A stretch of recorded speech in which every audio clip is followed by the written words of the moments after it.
Hello बच्चों, राधे राधे। देखो, इस चैप्टर में ये सवाल हमने यहाँ पे लिख रखा है।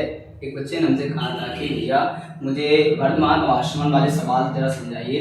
तो ये उस चैप्टर 6 का, जिसे हम बोलते हैं अपकलन के अनुप्रयोग या फिर एप्लीकेशन ऑफ डेरिवेटिव्स, उस चैप्टर का एक क्वेश्चन लगाने जा रहे हैं आपको, जो बहुत ही आसानी से आप समझ जाओगे कि निरंतर वर्तमान और निरंतर ह्रासमान पहचाना कैसे जाता है। तो उसके लिए सबसे पहले इस क्वेश्चन के एफ वैल्यू, जिसे हम फलन बोलते हैं, फलन उसे लिख लीजिए 4x³ minus 6x² minus 72x plus 30। अब ये जो क्वेश्चन दिया गया है, इसमें एक बार करते हैं डिफरेंशियल। तो डिफरेंशियल मतलब अपकलन, तो एक बार अपकलन करते हैं तो f डैश x लिख देते हैं, और यहाँ पे क्या होगा बेटा, ये 3 आगे आएगा और x की पावर 3 माइनस 1। सेम उसी तरह से 6 लिख दो ऐसे ही, और 2 आगे आएगा, x की पावर 2 माइनस 1।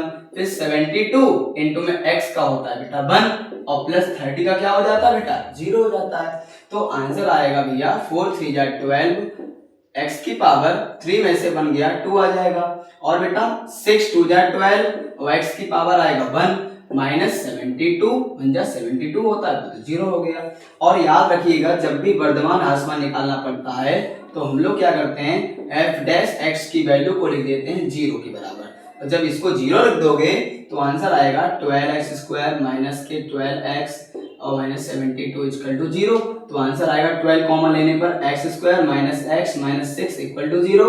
तो x² minus x minus 6 equal to 0, x² minus 3x plus के 2x माइनस के 6 इक्वल टू 0। x कॉमन ले लिया, x माइनस 3 और प्लस के प्लस 2 कॉमन लिया, x माइनस 3 इक्वल टू 0। अब हमारा जो आंसर आएगा वो आएगा x माइनस 3 और एक बेटा आएगा x प्लस के 2 इक्वल टू 0। और इतना आने के बाद में x इक्वल टू 3 और कॉमा माइनस 2, अब कितनी वैल्यू निकल के आ गई, 2 वैल्यूज। अब आपको क्या करना है, लास्ट स्टेप में एक नंबर लाइन खींचनी है ऐसे करके, और ये वाली वैल्यू माइनस इन्फिनिटी होती है, ये वाली वैल्यू क्या होती है बेटा, ये वाली वैल्यू जो होती है भैया वो माइनस की इन्फिनिटी होती है, और इधर वाली वैल्यूज क्या होती है, प्लस की इन्फिनिटी होती है। तो आप सबको पता है कि उधर वाले पॉजिटिव हो गए, और ये -2 है तो ये माइनस की तरफ आएगा, और ये प्लस का 3 है तो ये 3 के प्लस की तरफ जाएगा।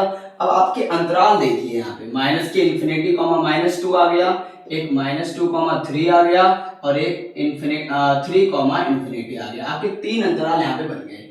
अब इन अंतरालों में जो माइनस साइन है, ध्यान देना, जो सेम साइन होते हैं, जैसे ये माइनस माइनस या प्लस प्लस, अगर कोई भी सेम साइन के फंक्शन है तो समझ लो कि वो निरंतर वर्तमान है, और अगर अपोजिट साइन का कोई मतलब कोऑर्डिनेट दे रखा है तो वो निरंतर ह्रासमान है। सबसे आसान तरीका है, आप साइन से पहचान लो, अगर दोनों साइन माइनस के हैं तो निरंतर वर्तमान, दोनों साइन प्लस के हैं तो भी निरंतर वर्तमान, और अगर एक माइनस और एक प्लस है तो निरंतर ह्रासमान। इसे कहते हैं हम लोग, ऐसे पता करने वाला -3 -2 माइनस इन्फिनिटी -2 और 3 इन्फिनिटी में जो फलन है, फलन कैसा है, फलन निरंतर निरंतर कैसा है बेटा, वर्धमान है। कैसा है बच्चों, निरंतर वर्धमान है।